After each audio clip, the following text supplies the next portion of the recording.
students, let's continue our exercise 5.3 from question number 4. How many terms? क्या बोला question ने? How many terms? Terms बोला तो क्या फाइंड आउट करना है? टर्म्स यानी कि n की वैल्यू फाइंड आउट करनी है, because in this chapter we represent the n by terms of the AP क्या दे रखी है? 9, 17, 25 up to so on must be taken to give a sum of 636. Sum कितना आ रहा है? 636. AP दे रखी है. AP से हमें क्या पता लग गया? A की वैल्यू 9, D की वैल्यू 17 माइनस 9. डिफरेंस ले लेंगे. कॉमन डिफरेंस कैसे निकालते हैं? A2 minus A1. 17 माइनस 9 कितना हो गया? 8. SN कितना हो गया? 636. सम दे रखा है ना, must be taken to give a sum. Sum कितना दे रखा है? SN की वैल्यू 636 गिवन है, तो SN का फॉर्मूला लगा देंगे. अगर सम दे रखा है SN is equal to n by 2 2a plus n minus 1 into d. SN की वैल्यू 636, n बाई 2, a की value 9, 2 multiply 9 plus n minus 1, d की वैल्यू 8. जो मल्टी डिवाइड में होता है वो राइट साइड में जाकर, सॉरी इज इक्वल टू के लेफ्ट में जाकर क्या हो जाता है? मल्टीप्लाई में क्या हो जाता है? n की वैल्यू फाइंड आउट करनी है, तो n तो राइट में है तो वैल्यू को लेफ्ट में लेकर जाएंगे ना, तो क्या हो जाएगा? 2 डिवाइड में था उस साइड जाकर मल्टीप्लाई हो गया. Is equal to n 2 9 18. 8 को ब्रैकेट की दोनों टर्म से मल्टीप्लाई करते हैं. वी नो दैट जो ब्रैकेट के बाहर होता है वो ब्रैकेट की हर टर्म के साथ मल्टीप्लाई होता है.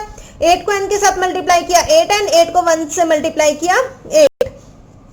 636 को 2 से मल्टीप्लाई करेंगे is equal to n. Next step में कर दिया 18 माइनस 8, ये और ये, क्योंकि ये तो क्या है? लाइक टर्म्स नहीं है इनके साथ, क्योंकि इसके साथ वेरिएबल है दैट इज n. तो 18 माइनस 8 10 हो गया प्लस 8n. 636 को जब 2 से मल्टीप्लाई किया 1272 1272 आ गया. n को जब 10 से मल्टीप्लाई किया, अब n ब्रैकेट के बाहर है, ब्रैकेट की हर टर्म के साथ मल्टीप्लाई होगा. n को 10 से मल्टीप्लाई किया 10n प्लस 10n को जब 8n से मल्टीप्लाई किया, जब n को 8n से मल्टीप्लाई किया तो कितना हो जाएगा? 8n square. कितना हो गया? 8n square. n को 8n से मल्टीप्लाई किया 8n स्क्वायर हो गया. अब देखो 8n स्क्वायर यही है, 10n भी यही है. राइट साइड में कौन आया? 1272 ये आया ना राइट साइड में. इक्वल टू के इस साइड इसको लेकर आई, ये माइनस हो गया तो क्या हो गया? इज इक्वल टू दिस, या फिर इज इक्वल टू यहाँ रख लो, यहाँ कुछ नहीं रह गया तो यहाँ राइट में रख लो, कोई फर्क नहीं पड़ता. इसमें से क्या कॉमन ले लिया? पूरी इक्वेशन में से 2 कॉमन ले लिया. क्या रह गया? 4n square plus 5n minus 636 is equal to 0. 2 0 के डिवाइड में जाएगा, 0 बाय समथिंग इज 0, तो क्या रह गया? 4n square plus 5n minus 636 is equal to 0. 4n square plus 5n minus 636 is equal to 0. Last video में मैंने आपसे पूछा था, ये हमारे पास क्वाड्रेटिक इक्वेशन होती है, तो अगर इसकी पावर 3 आ जाए तो वो कौन सी इक्वेशन होती है? तो सुनैना ने इसका बिल्कुल सही आंसर दिया है, क्यूबिक इक्वेशन होती है. 4n square plus 5n minus 636 is equal to 0. तो इसके फैक्टर कैसे करते हैं? जो भी हमारे पास n स्क्वायर के साथ होता है उसको कांस्टेंट टर्म से मल्टीप्लाई करते हैं, यानी 636 को मल्टीप्लाई किससे करेंगे? 4 से मल्टीप्लाई करेंगे. जो आंसर आया उसके फैक्टर करेंगे. फैक्टर कुछ इस टाइप से आने चाहिए कि प्लस माइनस करके तो 5n बचे, और मल्टीप्लाई करके जो मल्टीप्लाई करके आया 436 को 4 से, वो मल्टीप्लाई करके आना चाहिए. तो इसके फैक्टर क्या होंगे? 53 को जब 48 से मल्टीप्लाई करेंगे तो कितना आएगा? जितना इन दोनों को मल्टीप्लाई करके आएगा वही आएगा. 53 माइनस 48 करेंगे तो 5n आ जाएगा. तो 4n स्क्वायर प्लस 5n, इन दोनों में से n कॉमन ले लिया, यहाँ क्या रह गया? 4n, यहाँ क्या रह गया? 53. अब इन दोनों में से भी कुछ वही कॉमन लेना है जो हमारे पास फर्स्ट ब्रैकेट में आया. या एक काम कर सकते हो, 4n प्लस 53 यहाँ रख लिया. अब कुछ ऐसा सोचो कि 4 को किससे मल्टीप्लाई करूं कि 48 बजाय 12 से. इसके साथ बाहर माइनस है लेकिन यहाँ तो प्लस है, तो बाहर माइनस कॉमन ले लो. 12 4 जा 48 हो गया. 12 को 53 से मल्टीप्लाई करेंगे तो कितना हो जाएगा? 636. अगर आपने पहले ये ब्रैकेट रख लिया तो 636 डिवाइडेड बाय 53 कर दो तो कितना आ जाएगा? 12 आ जाएगा. अब हमारे पास ये दो टर्म्स हो गई, इन दोनों में से कॉमन क्या आ रहा है? 4n प्लस 3, 4n प्लस 53, और यहाँ क्या रह गया? n. यहाँ क्या रह गया? माइनस का 12 इज इक्वल टू 0. या तो ये वाली ब्रैकेट 0 होगी या ये वाली ब्रैकेट 0 होगी. अगर ये ब्रैकेट 0 होगी 4n plus 53 is equal to 0. 53 plus का था, राइट साइड में गया माइनस का हो गया. 4n के साथ मल्टीप्लाई में है, डिवाइड में जाएगा, डिनोमिनेटर में चला जाएगा. माइनस 53 बाई 4, ये तो पॉसिबल है ही नहीं क्योंकि ये वैल्यू क्या है, नेगेटिव वैल्यू आ रही है। n minus 12 is equal to 0, n की वैल्यू फाइंड आउट करनी है तो 12 राइट साइड पे जाएगा, n is equal to 12, answer कितना आ गया, n की वैल्यू 12, यही तो फाइंड आउट करना था। ये मैं आपको जल्दी जल्दी इसीलिए एक्सप्लेन कर रही हूँ क्योंकि ये सारी चीजें जो भी इसमें यूज हो रही है, कैसे राइट साइड में जाती है, कैसे लेफ्ट साइड में क्वाड्रेटिक इक्वेशन बनी, फैक्टर कैसे आएंगे, किस टाइप से प्लस लेंगे माइनस लेंगे, प्लस प्लस क्या होता है, माइनस माइनस क्या होता है, हर कुछ एक्सप्लेन कर चुकी हूँ। तो जिसने लास्ट की वीडियोस नहीं देखी वो लास्ट की वीडियोस देख लेना, आपको सारे कंसेप्ट क्लियर हो जाएंगे। So let's move on question number 5th। The first term of an AP is 5. First term क्या है AP की 5, यानी कि A की वैल्यू क्या है 5। The last term is 45, last term दे दी उसने 45, लास्ट टर्म क्या होती है, या तो AN मान लो या L मान लो। And the sum is 400, SN भी दे दिया भाई, SN कितना दे दिया 400। Find the number of terms, फिर से क्या निकालनी है, नंबर ऑफ टर्म्स, यानी कि क्या निकालना है, N की वैल्यू निकालनी है। And the common difference that is क्या, D की वैल्यू निकालनी है। सीधा सीधा क्वेश्चन दे रखा है, A की वैल्यू दे रखी है L यानी कि last term, AL is equal to AN is equal to 45 दे रखा है, SN कितना दे रखा है 400। क्या निकालना है, कॉमन डिफरेंस निकालना है और क्या निकालना है, टर्म्स निकालनी है, n की वैल्यू निकालनी है। तो जो हमें दे रखा है हम उसका यूज करेंगे। देखो कैसे, Sn is equal to last term दे रखी है तो हम सम का कौन सा फॉर्मूला लगा सकते हैं, Sn is equal to n/2 a plus l लगा सकते हैं, बिल्कुल लगा सकते हैं। Sn की वैल्यू 400, n की वैल्यू डोंट नो, a की वैल्यू 5, l की वैल्यू 45। सॉल्व करेंगे, देखो 2 को साइड लेकर जाएंगे, कितना बन गया, 400 को 2 से मल्टीप्लाई किया 800, 5 प्लस 45 कितना बन गया 50। अब 50 n के साथ क्या है, मल्टीप्लाई में, वैल्यू किसकी निकालनी है, n की, जो n के साथ मल्टीप्लाई में होता है तो वो कहाँ आ जाएगा, डिवाइड में। डिवाइड किया, 0 से 0 कैंसिल आउट होगी, 5 की टेबल से ये कट किया, दोनों एक ही टेबल पे कट करने हैं, अलग अलग टेबल पे नहीं कट करते। तो n की वैल्यू कितनी आ गई 16, आ गई सिंपल सी 16 वैल्यू। उसके बाद a16 is equal to 45, a16 क्यों रखा, कहां से आया a16 45, अरे भाई लास्ट वैल्यू 45 थी और इसमें नंबर ऑफ टर्म्स ही 16 है, तो a16 इज इक्वल टू 45 ही तो हुआ। an इज इक्वल टू 45 था, n की वैल्यू 16 है, तो a16 is equal to 45, a16 is equal to 45, we know that the formula of nth terms, an is equal to a plus n minus 1 into d, an की value 45, a की value 5, n की value 16, d की value find out कर लेंगे, बाकी सारी values given है। 45 ये प्लस का था, उस साइड आएगा माइनस का होगा, उस साइड क्यों लेकर जा रहे हैं लेफ्ट साइड में, क्योंकि वैल्यू किसकी निकालनी है, डी की, और डी किसमें है राइट साइड में। अगर जिसकी वैल्यू निकालनी है वो राइट साइड में है तो बाकी टर्म्स को लेफ्ट साइड में ले जाओ, जो प्लस की होती है माइनस की हो जाएगी, जो माइनस की होती है वो प्लस की हो जाएगी, जो मल्टीप्लाई में होता है वो डिवाइड में हो जाता है, जो डिवाइड में होता है वो मल्टीप्लाई में हो जाता है। तो 45 minus 5 is equal to 16 minus 1 that is 15 into d. 45 minus 5 40 रह गया is equal to 15d, 15d के साथ मल्टीप्लाई में है तो डिवाइड में आ जाएगा, d की वैल्यू कितनी आ गई 8/3, thus n की value 16 and the value of d is 8/3, that is in fraction form। कौन सी फॉर्म है ये, फ्रैक्शनल तो है, कौन सी फॉर्म है, आप मुझे ये कमेंट करके बताओगे कि जो ये d की वैल्यू आई है, 3 फॉर्म होती है, प्रॉपर, इम्प्रॉपर और मिक्स्ड फ्रैक्शन। 3 फ्रैक्शन होते हैं, मिक्स्ड फ्रैक्शन, इम्प्रॉपर फ्रैक्शन और प्रॉपर फ्रैक्शन। आप मुझे ये बताओगे d की जो ये 8/3 वैल्यू है ये कौन सा फ्रैक्शन है। 3rd और 4th में सिखाए जाते हैं, तो देखते हैं आपके बेसिक क्लियर है या नहीं, तो आप लोग मुझे कमेंट करोगे ये d की वैल्यू कौन सा फ्रैक्शन है। नेक्स्ट क्वेश्चन पर चलते हैं, 6th question, the first and the last term of an AP, first and the last term of an AP, first term and the last term of an AP are 17 and 350 respectively। respectively का मतलब मैंने आपको पहले भी बताया था, इसका मतलब ये नहीं होता कि हम क्वेश्चन को रिस्पेक्ट दे रहे हैं, क्वेश्चन को रिस्पेक्ट नहीं दे रहे, इसका मतलब ये होता है कि अगर फर्स्ट और लास्ट टर्म लिखी हुई है, फर्स्ट टर्म पहले लिखी हुई है तो जो फर्स्ट में वैल्यू आ रही है इसकी वो वाली वैल्यू होगी, लास्ट बाद में लिखा हुआ तो जो बाद में वैल्यू आ रही है वो इसकी वैल्यू होगी। तो फर्स्ट टर्म की वैल्यू 17 यानी कि a की वैल्यू 17, लास्ट टर्म या तो l से रिप्रेजेंट कर लो या an से रिप्रेजेंट कर लो, कितनी आ जाएगी 350। If the common difference is 9, अगर d की वैल्यू 9 है, हाउ मेनी टर्म्स, फिर से टर्म्स निकालनी है, are there and what is their sum, और उनका सम क्या होगा, क्या क्या निकालना है, हाउ मेनी टर्म्स, टर्म्स निकालनी है, टर्म्स कितनी है और उनका सम ऐसा निकालना है। a is equal to 17, an is equal to 350, d is equal to 9, ये हमें पता है।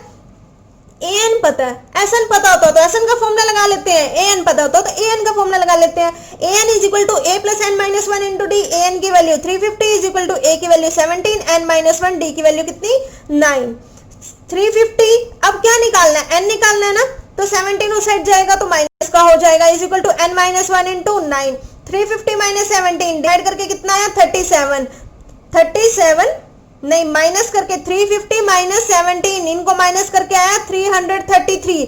9 इसके साथ डिवाइड मल्टीप्लाई में था तो ये डिवाइड में आ गया, इसको सॉल्व करके 37 आया। माइनस 1 था तो राइट लेफ्ट साइड में आ गया, प्लस का 1 हो गया, तो n की वैल्यू कितनी आ गई 38, n की वैल्यू आ गई। sn का फॉर्मूला लगाते हैं, सोचो सोचो sn का कौन सा फॉर्मूला लगाना चाहिए, कोई भी लगा सकते हैं भाई, हमारी मर्जी।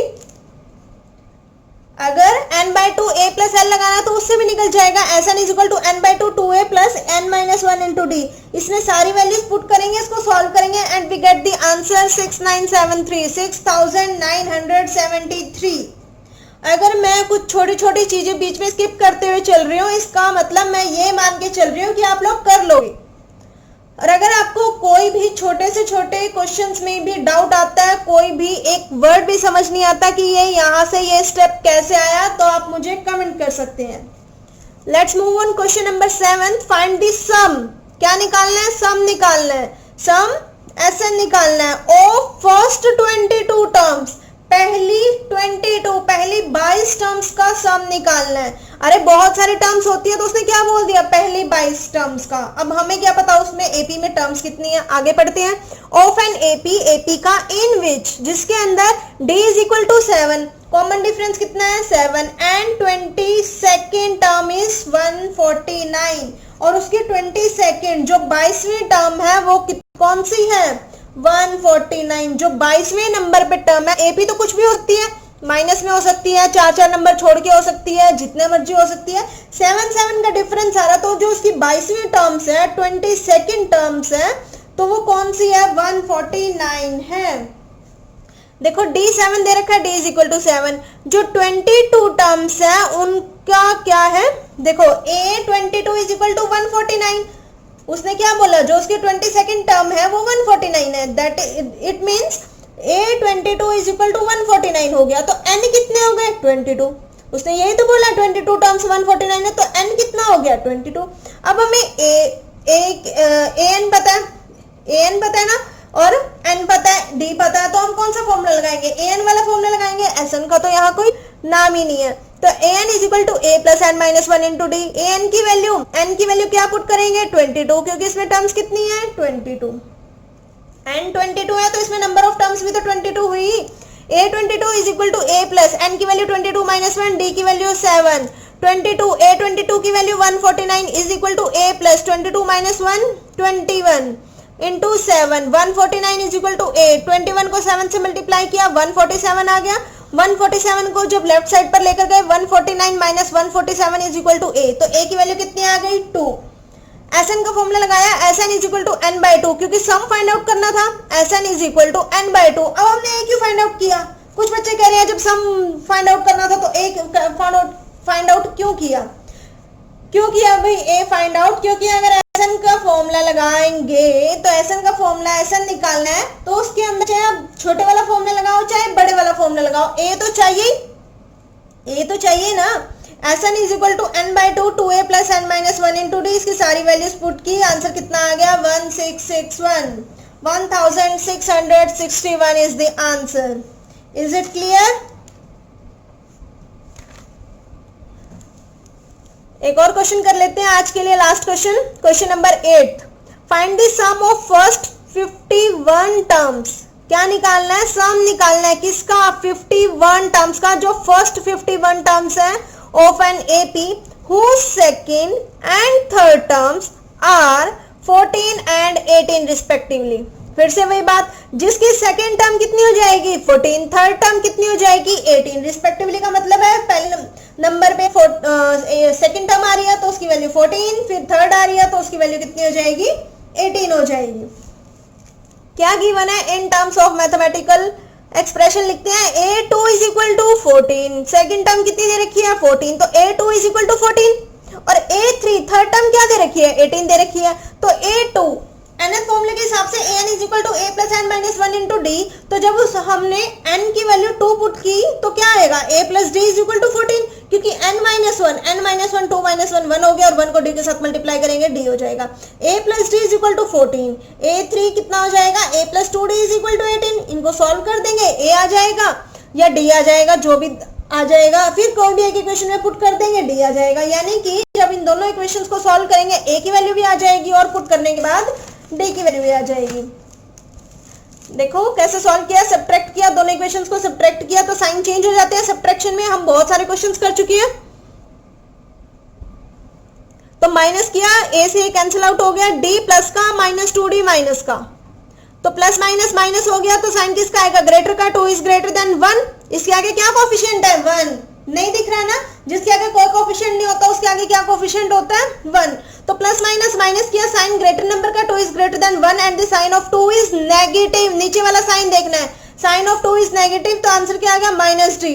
14 प्लस का 18 माइनस का, क्योंकि 18 का साइन चेंज होकर माइनस का आ गया, सिमिलरली 14 प्लस का 18 माइनस का, तो प्लस माइनस माइनस कर दिया, साइन ग्रेटर का 18 is greater than 14 and the sign of 18 is minus, so answer is minus से माइनस कैंसिल आउट हो गया, तो d की वैल्यू कितनी आ गई 4, d की वैल्यू कितनी आ गई 4, इसकी वैल्यू आप कोई भी इक्वेशन में पुट कर सकते हो, फर्स्ट में करो या सेकंड में करो, तो a की वैल्यू कितनी आ जाएगी 10, a की वैल्यू आ गई, d की वैल्यू आ गई, सम पूछा हुआ था तो sn का फॉर्मूला लगाएंगे, sn is equal to n/2 2a plus n minus 1 into d, sn उसने क्या बोला है, कितनी टर्म्स का निकालना है, 51 टर्म्स का सम निकालना है, तो n की वैल्यू क्या ले लेंगे 51, a की वैल्यू 10 रखेंगे, n की वैल्यू 51 रखेंगे, d की वैल्यू 4, सॉल्व करेंगे and we get the answer 5610 5610।